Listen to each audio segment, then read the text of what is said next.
প্রিয় ছাত্ররা, প্রত্যেকে নিশ্চয়ই ভালো আছো। আচ্ছা, এর আগের ক্লাসগুলোতে আমরা দেখেছিলাম যে বিভিন্ন ধরনের যে কোষ রয়েছে, সেই কোষগুলো কি কি রকম ভাবে নতুন নতুন কোষ উৎপন্ন করতে পারে। এই যে নতুন নতুন করে কোষ উৎপন্ন করছে, সেই নতুন নতুন ভাবে কোষ উৎপন্ন করার জন্যই কি হচ্ছে, জীবনের যে প্রবাহ বা জীবনের যে ধারা, সেই ধারাটা কিন্তু বজায় থাকছে। মানে জীবন কখনো থেমে থাকছে না। তো এটাও আমরা দেখেছিলাম যে যে কোষগুলো বিভাজিত হচ্ছে, নতুন কোষ উৎপন্ন করছে, সেই কোষগুলোকে বলা হচ্ছিল জনিত্রী কোষ। আর যে কোষগুলো নতুন তৈরি হচ্ছে, সেই কোষগুলোকে বলা হচ্ছিল অপত্য কোষ বা ডটার সেল। এবার যেহেতু জীব কোষগুলো রয়েছে, সেই কোষগুলো যেহেতু জীবনের ধারা বজায় রাখছে, অর্থাৎ নতুন নতুন অপত্য কোষ তৈরি করছে, ঠিক সেই রকমভাবেই যে এই মানে অসংখ্য কোষ নিয়ে যেহেতু একটা জীবদেহ তৈরি হয়, তাই সেই জীবদেহগুলোও কিন্তু একই রকমের ধারা বা প্রবাহ বজায় রাখে, অর্থাৎ জীবনের যে ধারা সেটা কিন্তু বজায় রাখে। মানে একটা জীবদেহ থেকে কিন্তু আবার নতুন করে জীবদেহ তৈরি হয়। এই যে নতুন করে জীবদেহ তৈরি হওয়া, একটা জীবদেহ থেকে আবার নতুন করে জীবদেহ তৈরি হওয়া, এই জীবদেহ তৈরি হওয়ার ঘটনাকেই বলা হয় জনন বা রিপ্রোডাকশন। তাহলে জনন বা রিপ্রোডাকশন বলতে কি বোঝায়? জনন বা রিপ্রোডাকশন বলতে বোঝায় যে পদ্ধতির মাধ্যমে কোনো জীব থেকে তার মতন বা সেই অনুরূপ বা সেই জীবেরই অনুরূপ আরেকটি নতুন জীব তৈরি হয়, সেই পদ্ধতিকেই বলা হচ্ছে কি জনন বা রিপ্রোডাকশন। এবং এক্ষেত্রে যে জীব থেকে নতুন জীবটা তৈরি হচ্ছে, সেই জীবকে বলা হচ্ছে পেরেন্ট বা তোমার জনিত্রী জীব বা পেরেন্ট। আর যে জীব পেরেন্ট বা জনিত্রী জীব থেকে তৈরি হচ্ছে, তাকে বলা হচ্ছে কি অপত্য জীব বা অফস্প্রিং। এক্ষেত্রে আমরা অপত্য কোষ বলবো না, বলবো অপত্য জীব বা অফস্প্রিং। ঠিক আছে? তো এই যে অপত্য জীব তৈরি হচ্ছে জনিত্রী জীব থেকে, অর্থাৎ পেরেন্ট থেকে অফস্প্রিং তৈরি হচ্ছে জননের মাধ্যমে, এই জননের গুরুত্বটা কি? জননটা হঠাৎ মানে প্রয়োজনই বা কেন?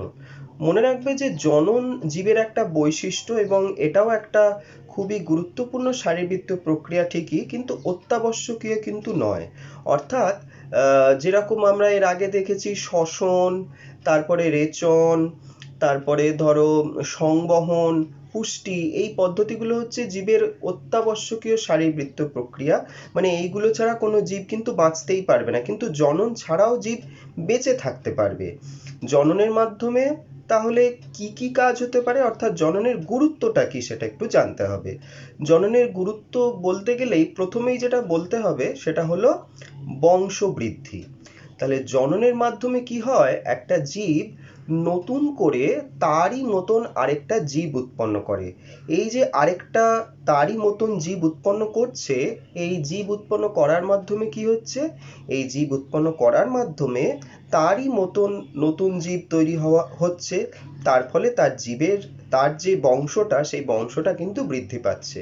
এরকম হচ্ছে বংশ বৃদ্ধি করা জননের একটা অন্যতম প্রধান গুরুত্ব। ২ নম্বর কি?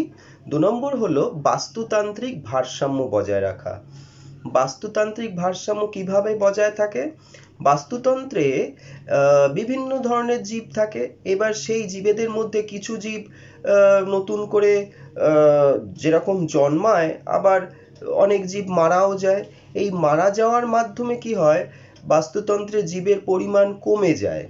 তাহলে যদি শুধুই মারা যেত, তাহলে বাস্তুতন্ত্রে এরকমভাবে জীবের পরিমাণ কমতে থাকতো। তাই জনন কি করে, জননের মাধ্যমে এই যে জীবের মৃত্যু, অর্থাৎ জীবের সংখ্যা কমে যাওয়া, সেই সংখ্যা কমে যাওয়ার যে ব্যাপারটা, সেটার সমতা বিধান হয়। অর্থাৎ বাস্তুতন্ত্রের সমতা বিধান করতে বা বাস্তুতন্ত্রের ভারসাম্য বজায় রাখতে কিন্তু জনন একটা গুরুত্বপূর্ণ ভূমিকা পালন করে। তারপর হলো প্রকরণ বা ভ্যারিয়েশন। প্রকরণ বা ভ্যারিয়েশন মানে কি? প্রকরণ বা ভ্যারিয়েশন মানে হলো একটা কোনো জীবের থেকে মানে সেটা কোষও হতে পারে বা একটা সম্পূর্ণ জীবদেহ হতে পারে, সেই কোষে বা সেই জীবদেহে নতুন কোনো বৈশিষ্ট্য যদি আসে তাহলে সেই ঘটনাটাকেই বলা হচ্ছে কি প্রকরণ বা ভ্যারিয়েশন। আমরা পরে জানবো আরো ডিটেলে যে বেশ কিছু জনন প্রক্রিয়া রয়েছে, যে জনন প্রক্রিয়ার মাধ্যমে কিন্তু প্রকরণ বা ভ্যারিয়েশন তৈরি হয়। যেমন এর আগেই আমরা কোষ বিভাজনের মধ্যে দেখেছিলাম যে মিওসিস কোষ বিভাজনের মাধ্যমে প্রকরণ বা ভ্যারিয়েশন তৈরি হয়। ঠিক সেরকম ভাবে বিশেষ ধরনের কিছু জনন প্রক্রিয়া রয়েছে, তার মানে বুঝতেই পারছো এমন কিছু জনন প্রক্রিয়া যে জনন প্রক্রিয়াটা মিওসিস কোষ বিভাজনকে কাজে লাগায়, সেই জনন প্রক্রিয়াতেই কিন্তু প্রকরণ বা ভ্যারিয়েশন তৈরি হয়। ঠিক আছে, তাহলে এই হলো জননের গুরুত্ব। ও আরেকটা গুরুত্ব বলা যেতে পারে যে জননের মাধ্যমে কি হয় না, জননের মাধ্যমে জীবের যে বংশধারা সেই বংশধারা বজায় থাকে। অর্থাৎ একটা জীব তাদের যে প্রজন্ম সেই প্রজন্মটা থেমে যায় না। মানে কোনো একটা ধরো বাবা থেকে তার নতুন সন্তান সন্ততি ছেলেমেয়েরা জন্মালো, তখন তারা যখন আবার বড় হলো তার থেকে আবার নতুন অপত্য জন্মালো, এইরকম ভাবে বংশধারা, জীবের যে বংশধারা সেই বংশধারাটা কিন্তু বজায় থাকে জননের মাধ্যমে। তাহলে এই হয়ে গেল জননের গুরুত্ব। এবার আমরা দেখেছি যে পৃথিবীতে বিভিন্ন রকমের জীব রয়েছে।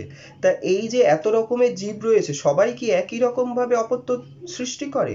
একেবারেই না। বিভিন্ন জীব বিভিন্ন রকম ভাবে অপত্য সৃষ্টি করে।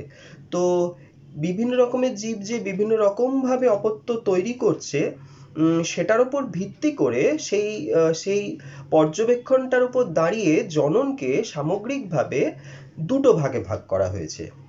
এক হলো অযৌন জনন বা আসেক্সুয়াল রিপ্রোডাকশন, এবং আরেকটা হলো যৌন জনন বা সেক্সুয়াল রিপ্রোডাকশন। প্রথমে আমরা জানব অযৌন জনন বা আসেক্সুয়াল রিপ্রোডাকশন। অযৌন জনন বা আসেক্সুয়াল রিপ্রোডাকশন বলতে কি বোঝায়? অযৌন জনন বা আসেক্সুয়াল রিপ্রোডাকশন হলো এমন একটি জনন পদ্ধতি যে জনন পদ্ধতিতে একটি মাত্র জনিত্রী জীবের প্রয়োজন হয়, এবং এই জনন পদ্ধতিতে কি হয়, সাধারণত কোষ বিভাজন অথবা রেণু উৎপাদনের মাধ্যমে জনিত্রী জীবের মতনই একই রকম বৈশিষ্ট্যযুক্ত অপত্য জীব তৈরি হয়। তাহলে অযৌন জনন হচ্ছে এমন একটা জনন পদ্ধতি যে জনন পদ্ধতির মাধ্যমে কি হচ্ছে, যে জনন পদ্ধতির মাধ্যমে একটি জনিত্র জীবের থেকে সাধারণত কোষ বিভাজন অথবা রেণু উৎপাদনের মাধ্যমে অনেক অপত্য তৈরি হচ্ছে, যে অপত্যগুলো জনিত্রী জীবেরই মতো বৈশিষ্ট্যযুক্ত হয়। আচ্ছা, এবার এই যে অযৌন জননটা রয়েছে, এই অযৌন জননের বৈশিষ্ট্যগুলো কি? এই বৈশিষ্ট্যগুলো আমরা কতগুলো হেডিং এর আন্ডারে আর কি পড়বো, মানে বৈশিষ্ট্যগুলো কি কি দেখতে পাওয়া যায় অযৌন জনন হলে, তার মধ্যে কি কি ঘটনা ঘটতে দেখা যায়। যেমন 1 নম্বর হলো যে জননের নিশ্চয়তা। অযৌন জনন হতে গেলে একটি মাত্র জনিত্রী জীবের প্রয়োজন হয়। একটি মাত্র জনিত্রী জীবের যেহেতু প্রয়োজন হয়, তাই অযৌন জননের নিশ্চয়তা কিন্তু অনেক বেশি। অর্থাৎ অযৌন জনন যদি হওয়ার প্রয়োজন হয় তাহলে সেটা কিন্তু সাফল্যের সঙ্গেই কিন্তু হয়, অর্থাৎ সেটা ব্যর্থ হয় না। অর্থাৎ অযৌন জননের মাধ্যমে কিন্তু সহজেই কোনো একটা জনিত্রী জীব বংশ বিস্তার করতে পারে। তারপর অপত্যের উৎপাদন। অপত্যের উৎপাদন অযৌন জননের ক্ষেত্রে কি হয় না, অনেক সংখ্যক অপত্য সাধারণত উৎপন্ন হয় এই জননের মাধ্যমে এবং অনেক কম সময়ে উৎপন্ন হয়। এটা অযৌন জননের একটা কিন্তু গুরুত্বপূর্ণ বৈশিষ্ট্য, যে অযৌন জননের ক্ষেত্রে অনেক কম সময়ে অনেক অপত্য উৎপন্ন হয়। তারপরে কি অযৌন জননের আরেকটা বৈশিষ্ট্য কি? অযৌন জননের আরেকটা বৈশিষ্ট্য হলো যে অপত্যের প্রকৃতি। যে অপত্যগুলো অযৌন জননের মাধ্যমে উৎপন্ন হয় সেই অপত্যগুলো কিন্তু বেশিরভাগ ক্ষেত্রেই জনিত্রী জীব যেগুলো রয়েছে সেই জনিত্রী জীবের মতনই কিন্তু হয়। অর্থাৎ জনিত্রী জীবের যা যা বৈশিষ্ট্য থাকে অপত্য জীবেরও কিন্তু সেই একই রকমের বৈশিষ্ট্য থাকে। ঠিক আছে, তারপরের বৈশিষ্ট্য হলো প্রকরণ সৃষ্টি ও অভিব্যক্তিতে ভূমিকা। তো অযৌন জনন যেটা রয়েছে, অযৌন জননের ক্ষেত্রে অপত্যজীব একই মানে খুব কম সময়ে অনেক অপত্যজীব তৈরি হয় ঠিকই, কিন্তু এই জনন প্রক্রিয়াতে কোনো নতুন বৈশিষ্ট্য কিন্তু অপত্যের মধ্যে আসে না। অর্থাৎ অপত্যের মধ্যে কিন্তু কোনো প্রকরণ বা ভ্যারিয়েশন তৈরি হয় না। তার ফলে কি হয়, তার ফলে এই অযৌন জননের ফলে যে অপত্যজীবরা জন্মায়, সেই অপত্যজীবরা কিন্তু পরবর্তীতে অভিব্যক্তি ঘটাতে অতটা কিন্তু সমর্থ হয় না। সেটা অভিব্যক্তি, অভিযোজন কি, সেগুলো আমরা পরবর্তী অধ্যায়গুলোতে জানবো। এখন শুধু এটুকু জেনে রাখো যে অযৌন জননের ফলে যে অপত্যজীবেরা উৎপন্ন হয়, সেই অপত্যজীবরা কিন্তু অভিব্যক্তি ঘটাতে সক্ষম হয় না। তো এই হলো অযৌন জনন। এবার অযৌন জনন কি কি রকমের হতে পারে সেটা আমরা আসছি পরে। তার আগে আমরা আরেক রকমের যে জনন রয়েছে সেটা সম্পর্কে একটু জেনে নিই। তো দ্বিতীয় যে জননটার কথা বলবো, সেই জননটার নাম হলো যৌন জনন বা সেক্সুয়াল রিপ্রোডাকশন। যৌন জনন বা সেক্সুয়াল রিপ্রোডাকশনটা কি? যৌন জনন বা সেক্সুয়াল রিপ্রোডাকশন হলো এমন এক ধরনের জনন পদ্ধতি, যে জনন পদ্ধতিতে একই প্রজাতির অন্তর্গত দুটি ভিন্ন জীব, দুটি ভিন্ন জনিত্রী জীবের থেকে উৎপন্ন দুটি ভিন্নধর্মী কোষ, যাদেরকে বলা হচ্ছে কি জনন কোষ, একটিকে বলা হচ্ছে পুংজনন কোষ এবং আরেকটিকে স্ত্রী জনন কোষ। এই দুটি ভিন্ন ধর্মী জনন কোষ পরস্পর মিলিত হয়ে অপত্য উৎপন্ন করে, সেই ধরনের জনন পদ্ধতিকে বলা হচ্ছে কি যৌন জনন পদ্ধতি। তাহলে যৌন জনন পদ্ধতিতে আমরা দেখলাম যে এক্ষেত্রে দুটি জীবের প্রয়োজন হচ্ছে, দুটি জনিত্রী জীবের প্রয়োজন হচ্ছে, একই প্রজাতির অন্তর্গত দুটি জনিত্রী জীবের প্রয়োজন হচ্ছে, এবং জনিত্রী জীব দুটি থেকে দুটি বিশেষ ধরনের কোষ উৎপন্ন হচ্ছে। এক ধরনের জনিত্রী জীব থেকে পুংজনন কোষ উৎপন্ন হচ্ছে এবং আরেক ধরনের জনিত্রী জীব থেকে স্ত্রী জনন কোষ উৎপন্ন হচ্ছে। এই যে পুংজনন কোষ এবং স্ত্রী জনন কোষ, এই পুংজনন কোষ এবং স্ত্রী জনন কোষ মিলিত হয়ে একটি অপত্য উৎপন্ন করছে, যেটি হচ্ছে যৌন জননের প্রধান বৈশিষ্ট্য। এবার যৌন জননের আলাদা কি, মানে ওই যে অযৌন জননের যেরকম বৈশিষ্ট্যগুলো দেখলাম, যৌন জননের ক্ষেত্রে যদি আমরা সেই বৈশিষ্ট্যগুলোর হেডিংয়েই দেখি, তো যৌন জননের কিরকম কিরকম বৈশিষ্ট্য দেখতে পারবো, যৌন জননে কি কি ঘটনা ঘটে। যেমন প্রথমেই আমরা অযৌন জননে বলেছিলাম যে জননের নিশ্চয়তা। তো যৌন জননের ক্ষেত্রে জননের নিশ্চয়তাটা কিরকম? অযৌন জননে দেখেছিলাম যে দুটি জনিত্রী জীবের প্রয়োজন হয়, এই একটি অপত্য জনিত্রী জীবের প্রয়োজন হয়, কিন্তু যৌন জননে কিন্তু দুটি জনিত্রী জীবের প্রয়োজন হয়। তাই এক্ষেত্রে সবসময় কিন্তু জনন হওয়ার সম্ভাবনাটা থাকে না, অর্থাৎ যৌন জননের যে নিশ্চয়তা সেটা কিন্তু তুলনামূলকভাবে কম। তারপরে অপত্য জীবের উৎপাদন। অপত্য জীবের উৎপাদন সেটা কিন্তু যৌন জননের ক্ষেত্রে একটু সময় সাপেক্ষ ব্যাপার। অর্থাৎ যৌন জননের ক্ষেত্রে অপত্য জীব উৎপাদন হতে বেশি সময় লাগে, এবং যে পদ্ধতিতে উৎপন্ন হয় সেটা একটু জটিল পদ্ধতি, অর্থাৎ সময় সাপেক্ষ পদ্ধতি, এবং যে অপত্য জীবের সংখ্যা সেটাও কিন্তু অযৌন জননের তুলনায় অনেক কম। তারপরে প্রকরণের সৃষ্টি বা নতুন বৈশিষ্ট্যের সৃষ্টি।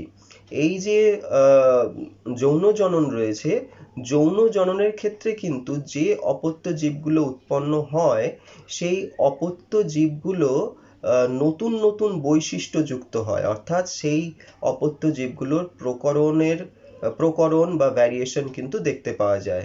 তারপর অভিব্যক্তির সম্ভাবনা।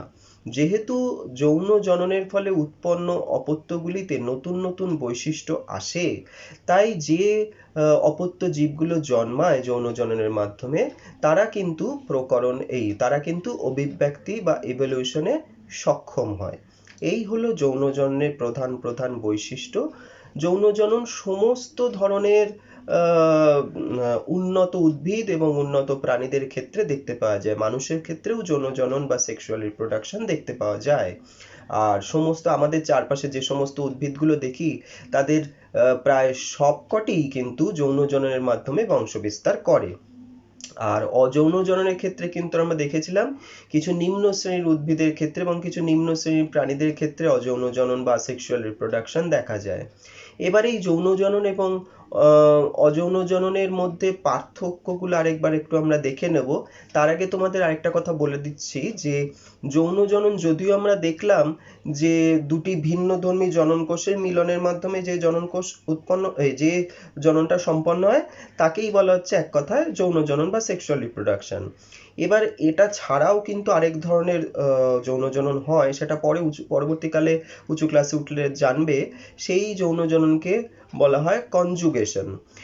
সুতরাং শুধু জেনে রাখো এর নামটা কনজুগেশন বলেও আরেক ধরনের যৌন জনন রয়েছে, কনজুগেশন বা সংযুক্তি।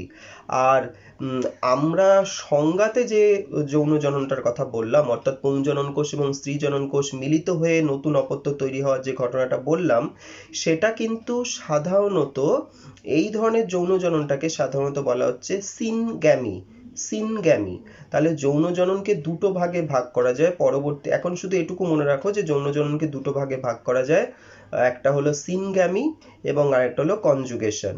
সিনগ্যামি হচ্ছে সমস্ত উন্নত উদ্ভিদ এবং প্রাণীদের দেখতে পাওয়া যায়, মানুষ সহ সমস্ত প্রাণী এবং উন্নত উদ্ভিদের দেখা যায়। আর কনজুগেশন ব্যাকটেরিয়া, স্পাইরোগাইরা এদের ক্ষেত্রে কিন্তু অনেক সময় এই কনজুগেশনটা দেখতে পাওয়া যায়। ঠিক আছে। তো এবার তোমার যৌন জনন এবং অযৌন জননের পার্থক্যগুলো একটু দেখে নিই। প্রথমেই তোমরা পার্থক্যগুলো ভালোভাবে সেই একই কথা বলবো, বিষয়বস্তুগুলো কিন্তু মনে রাখবে এবং তারপর পার্থক্যগুলোকে পড়বে। এবং যখন পার্থক্য লিখবে তখন একদিকে লিখবে বিষয়, তারপরে পার্থক্যগুলো লিখবে। যেমন যদি আমি বলি জনিত্রীজীবের সংখ্যা, এই বিষয়টার উপর যদি পার্থক্য বলি তখন বলতে হবে যে অযৌন জননে একটি জনিত্রীজীবের প্রয়োজন হয়, যৌন জননে দুটি জনিত্রীজীবের প্রয়োজন হয়।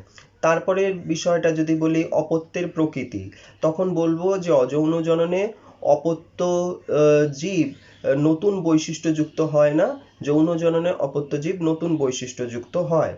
তারপরে যদি বলি অপত্য জীবের সংখ্যা, তখন বলবো অপত্য জীব যৌন জননে অনেক বেশি সংখ্যায় উৎপন্ন হয়, যৌন জননে কম সংখ্যায় উৎপন্ন হয়। তারপর যদি বলি যে প্রকরণের সম্ভাবনা বা প্রকরণ যদি বলি, তখন বলবো যে অযৌন জননে প্রকরণ সৃষ্টি হয় না, যৌন জননে কিন্তু প্রকরণ সৃষ্টি হয়। তারপর অভিব্যক্তির সম্ভাবনা, অযৌন জননে অভিব্যক্তি হওয়ার সম্ভাবনা খুবই কম, কিন্তু যৌন জননে অভিব্যক্তির সম্ভাবনা অনেক বেশি। আর যদি জননের নিশ্চয়তা এই পরিপ্রেক্ষিতে বলি, তখন বলবো যে অযৌন জননের ক্ষেত্রে জননের নিশ্চয়তা কম, এই অযৌন জননের ক্ষেত্রে জননের নিশ্চয়তা তুলনামূলকভাবে বেশি, কিন্তু যৌন জননের ক্ষেত্রে জননের নিশ্চয়তা তুলনামূলকভাবে কম। আর যদি জননের একক বলে থাকি, তখন বলবো যে অযৌন জননের ক্ষেত্রে জননের একক হচ্ছে রেণু, আর যৌন জননের ক্ষেত্রে জননের একক জনন কোষ বা গ্যামেট। যদিও আমরা দেখব যে অযৌন জনন বিভিন্ন রকম ভাবে হয় ঠিকই, কিন্তু তবু আমরা অযৌন জননের একক হিসেবে গ্যামেট বা স্পোর কথাটা বলে থাকি। তাই এটা তোমরা মনে রাখবে যে অযৌন জননের একক কি, মনে রাখবে যে অযৌন জননের একক হলো রেণু বা স্পোর। আর যৌন জননের একক কি, যৌন জননের একক হলো জনন কোষ বা গ্যামেট। ঠিক আছে। আচ্ছা, এবার আমরা বিভিন্ন ধরনের অযৌন জনন সম্পর্কে দেখব।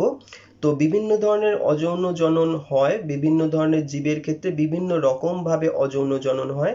কি কি রকম ভাবে অযৌন জননগুলো হয় তোমাদের শুধুমাত্র এই অযৌন জননগুলোর নামগুলো এবং তার উদাহরণগুলো মনে রাখতে হবে কিন্তু। তো প্রথম একটা টেবিল আমি দেখাচ্ছি, সেই টেবিলটা একটু দেখে নাও যে অযৌন জনন কি কি রকম ভাবে হতে পারে, বিভিন্ন রকম ভাবে হতে পারে। তার মধ্যে তোমাদের সিলেবাসে যেগুলো রয়েছে সেগুলো হলো বিভাজন বা ফিশন, তারপরে হচ্ছে তোমার কোরকোদ্গম বা বাডিং, তারপরে খণ্ডীভবন বা ফ্র্যাগমেন্টেশন, এবং তারপরে পুনরুৎপাদন বা রিজেনারেশন, এবং তারপরে রেণু উৎপাদন বা স্পোরুলেশন। এদের মধ্যে প্রথম যেটা রয়েছে বিভাজন বা ফিশন, এটা সবথেকে সহজতম অযৌন জনন পদ্ধতি। এবং এই বিভাজন বা ফিশনের মাধ্যমে কি হয়, একটা কোষ বিভাজিত হয়ে মানে ভেঙে গিয়ে দুটো কোষ উৎপন্ন হয়। এবং সেক্ষেত্রে অ্যামাইটোসিস বা মাইটোসিস দুটোর মধ্যে যে কোনো হতে পারে। এবং এই বিভাজন বা ফিশনটা আবার দুটো ভাগে ভাগ করা যায়, একটা হচ্ছে দ্বিবিভাজন এবং আরেকটা বহু বিভাজন। দ্বিবিভাজন বা বাইনারি ফিশন এবং বহু বিভাজন বা মাল্টিপল ফিশন। বাইনারি ফিশন বা দ্বিবিভাজন যেটা রয়েছে সেটা সাধারণত অ্যামিবার ক্ষেত্রে দেখা যায়।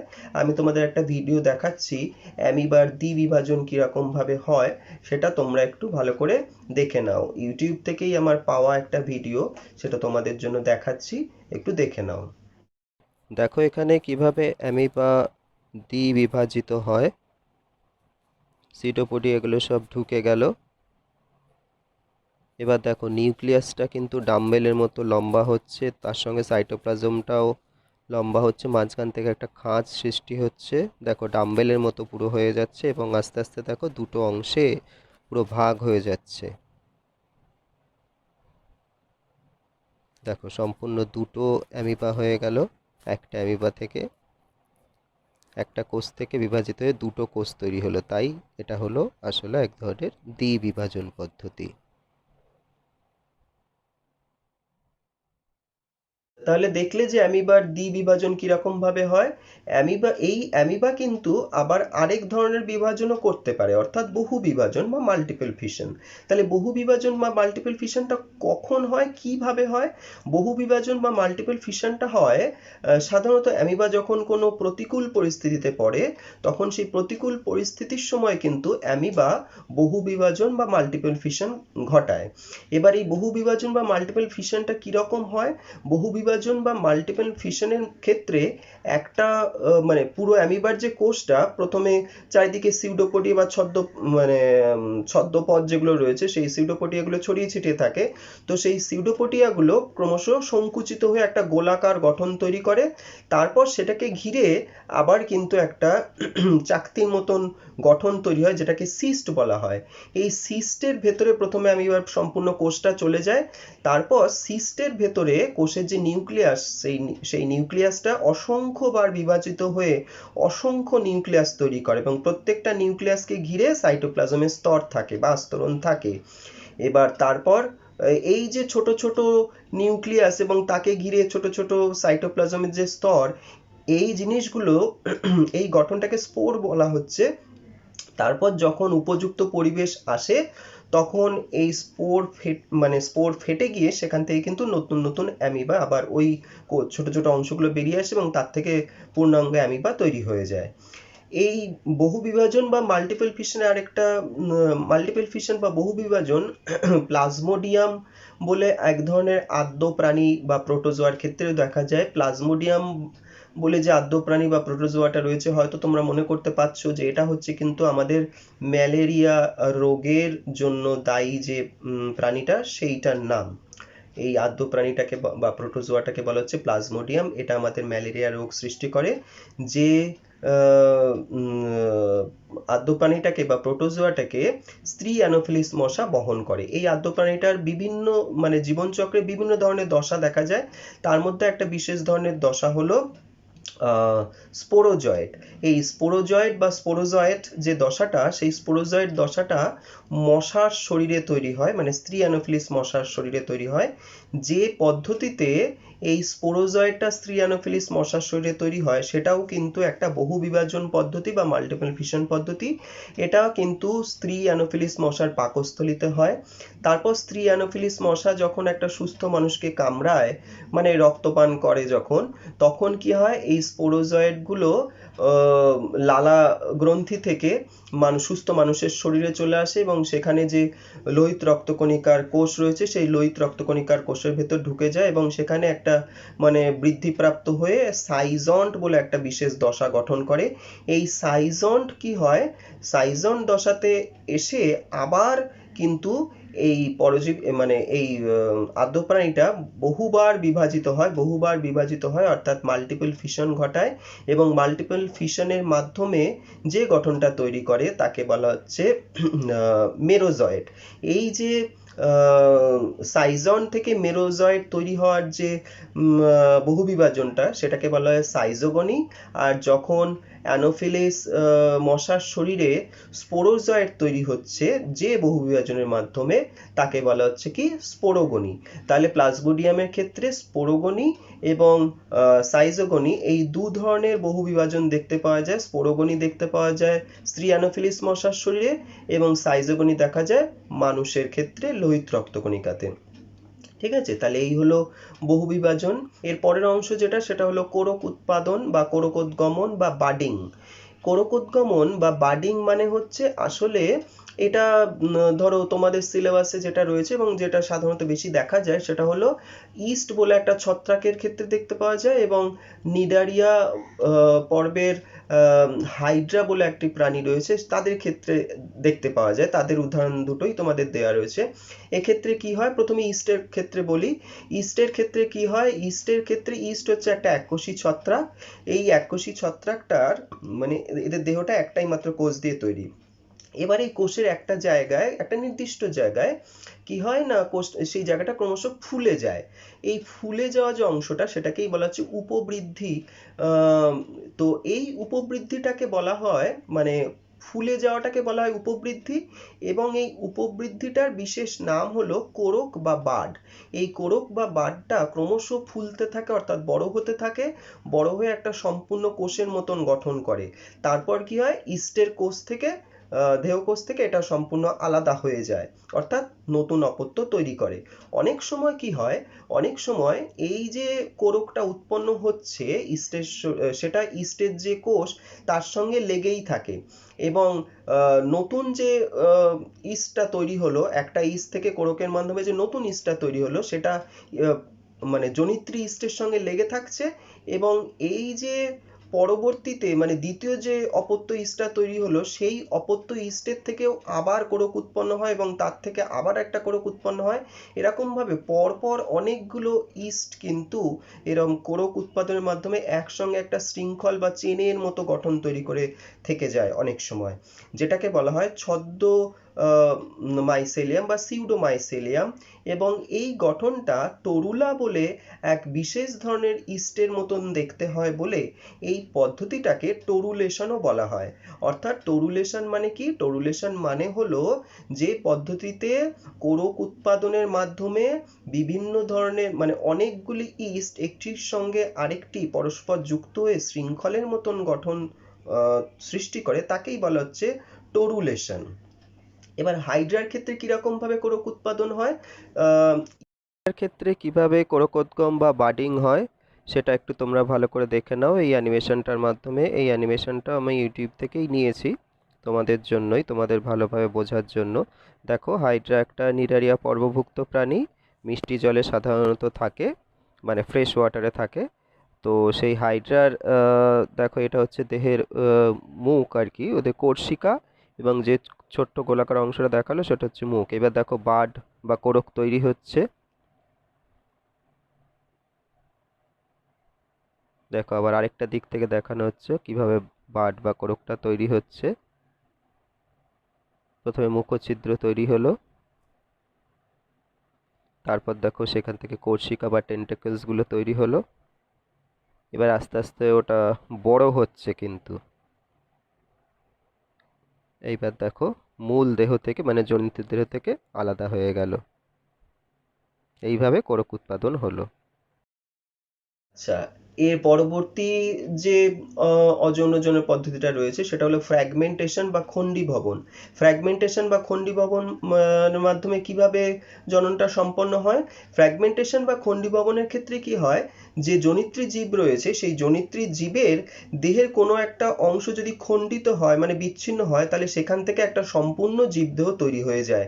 যেমন স্পাইরোগাইরা বলে এক ধরনের সরু সুতোর মতন কতগুলো শ্যাওলা রয়েছে জলে থাকে, তো তারা যদি কোনো প্রাণীর দ্বারা আঘাতপ্রাপ্ত হয় অথবা জলের যে ঢেউ সেই জলের ঢেউয়ে অথবা পাথরের ধাক্কা খেয়ে তাদের দেহ অনেক সময় মানে ওই যে সরু সুতোর মতন যে দেহটা সেটা অনেক সময় ছিন্ন বিচ্ছিন্ন হয়ে যায়, অর্থাৎ খণ্ডিত হয়ে যায়, খণ্ড খণ্ড অংশে পরিণত হয়ে যায়। এই প্রত্যেকটা খণ্ড থেকে কিন্তু অনেক সময় কি হয়, নতুন একটা স্পাইরোগাইরা উৎপন্ন হয়। এই পদ্ধতিকে বলা হচ্ছে কি খণ্ডীভবন বা ফ্র্যাগমেন্টেশন। তাহলে খণ্ডীভবন বা ফ্র্যাগমেন্টেশন স্পাইরোগাইটার দেখতে পাওয়া যায়। এর পরের পদ্ধতিটা অনেকটা একই রকমের পদ্ধতি। এক্ষেত্রেও কি হয়, জীবদেহের কোনো একটা অংশ যদি তার দেহ থেকে নষ্ট হয়ে যায়, মানে কেটে যায় বা ভেঙে যায়, তখন কি হবে, সেই যে কাটা অংশ বা খণ্ডিত অংশ সেইখান থেকে আবার সম্পূর্ণ আরেকটা জীবদেহ তৈরি হয়ে যায়।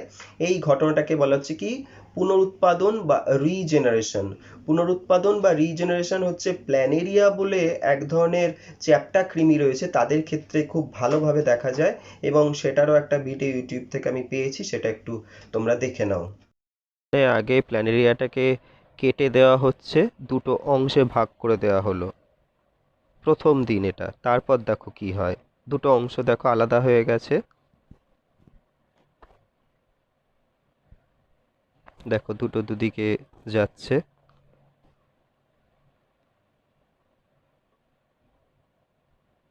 এটা পিছনের দিকের অংশ, মানে টেইল যেটাকে বলা হচ্ছে,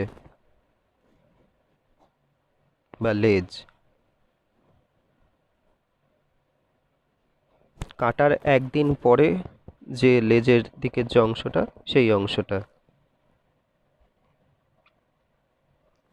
তারপরে ওই লেজের দিকেরই অংশ দুদিন পর, কাটার দুদিন পর।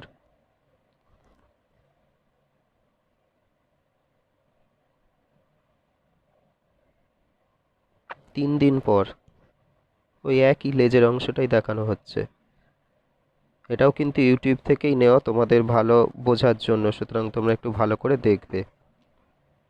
ওই লেজের অংশটাই দেখো আবার 3 দিন পর দেখো ওখানে এই পিছনের দিকে সাদা মতো যে অংশটা দেখতে পাচ্ছ, সেই জায়গাটা কিন্তু নতুন করে তৈরি হয়েছে, যেটা কিছুদিন 2 দিন আগেও কিন্তু ছিল না। 4 দিন পর দেখো আরেকটু বড় হয়েছে।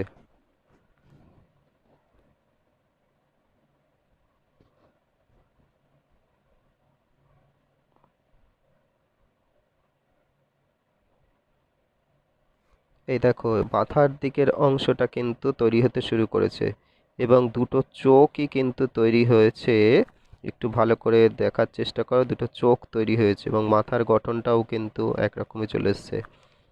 দেখো যে লেজ অংশটা ছিল সেটা 5 দিন পরে কিরকম হয়ে গেছে।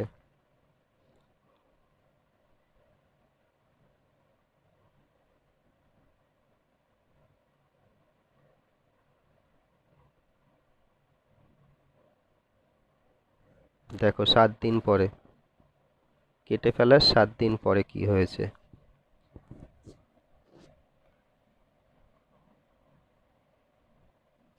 এবার মাথার যে অংশটা ছিল সেই মাথার অংশটাকে দেখাচ্ছে।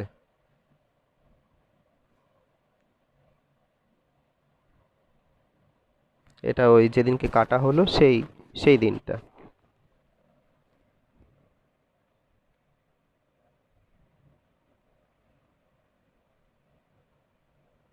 একদিন পরে দেখো পিছনের দিকটা, মানে যে জায়গাটা লেজটা ছিল, যে জায়গাটা কাটা হয়েছে সেই জায়গাটা দেখো অনেকটা কিন্তু কোষ তৈরি হয়েছে নতুন, তাই জন্য সাদা স্বচ্ছ প্রায় একটা অংশ দেখতে পাচ্ছ। 2 দিন পরে দেখো প্রায় স্বচ্ছ অংশটা বা সাদাটে অংশটা আরেকটু বেড়েছে।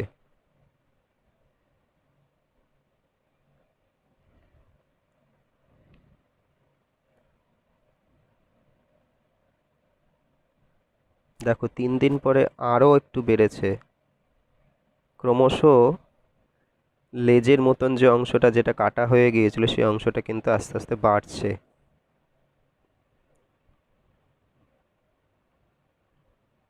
4 দিন পর,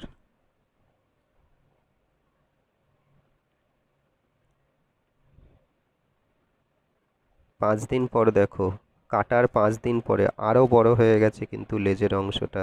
যে জায়গাটা কেটে ফেলা হয়েছিল তার পর থেকে যে অংশটা সেটা দেখো কতটা বড় হয়েছে। যে অংশটা সে কেটে গিয়েছিল, তারপরে দেখো 7 দিন পরে কতটা অংশ তৈরি হয়েছে, সাদাটে যে অংশটা দিয়ে বোঝানো হচ্ছে।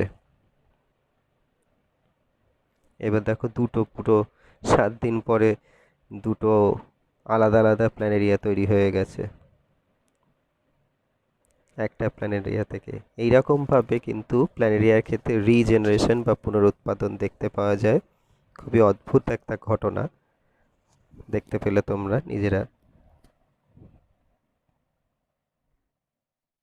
দেখলে কিভাবে প্ল্যানেরিয়ার রিজেনারেশন বা পুনরুৎপাদন হয়। এই যে প্ল্যানেরিয়ার রিজেনারেশনের হওয়ার যে পদ্ধতি, অর্থাৎ একটি খণ্ডিত অংশ থেকে সম্পূর্ণ জীবদেহ তৈরি হওয়ার যে পদ্ধতি, তাকেই বলা হচ্ছে কি মরফোল্যাক্সিস।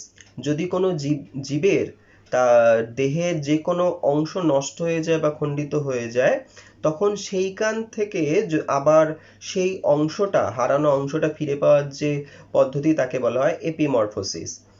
ঠিক আছে।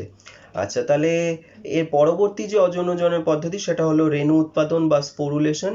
রেণু বা স্পোর হচ্ছে একটা বিশেষ ধরনের এককোষী গঠন, যেটা বিভিন্ন ধরনের অপুষ্পক উদ্ভিদের ক্ষেত্রে এবং ছত্রাকের ক্ষেত্রে দেখা যায়।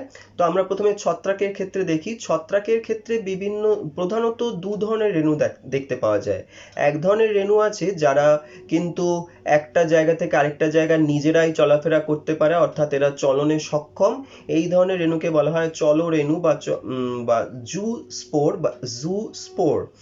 এবং কিছু রেণু রয়েছে যারা কিন্তু চলাফেরা করতে পারে না, অর্থাৎ একটা জায়গা থেকে আরেকটা জায়গায় যেতে পারে না, তাদেরকে বলা হচ্ছে কি অচল রেণু বা অ্যাপ্ল্যানোস্পোর। এই জু স্পোর বা চল রেণু বা চলরেণু যেগুলো রয়েছে, তাদের মাধ্যমে কারা কারা কোন কোন ছত্রাক বংশ বিস্তার করে, যেমন ক্ল্যামাইডোমোনাস। আর এই যে অচল রেণু বা অ্যাপ্লানোস্পোর যেগুলো রয়েছে, সেগুলো বিভিন্ন রকমের হয়।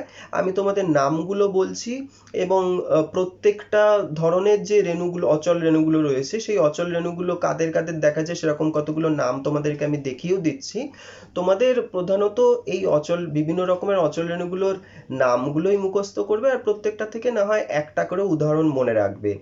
যেমন কি কি অচল রেণু বা অ্যাপ্লানোস্পোর দেখতে পাওয়া যায়, যেমন দেখতে পাওয়া যায় রেণুস্থলী থেকে যে তৈরি হয় যে অচল রেণু, তাকে বলা হচ্ছে স্পোরাঞ্জিওস্পোর।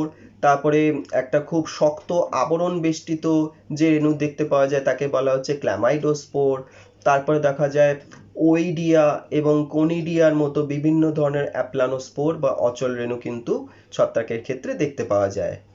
এবার মস এবং ফার্ন, এই মস এবং ফার্ন এরা দুজনেই হচ্ছে এক ধরনের মানে অপুষ্পক উদ্ভিদ। দেহের একটা নির্দিষ্ট জায়গায় রেণু উৎপন্ন হয়, তাদেরকে বলা হচ্ছে রেণুস্থলী। এই রেণুস্থলী থেকে আহ কি রেণু উৎপন্ন হয় বা স্পোর উৎপন্ন হয়।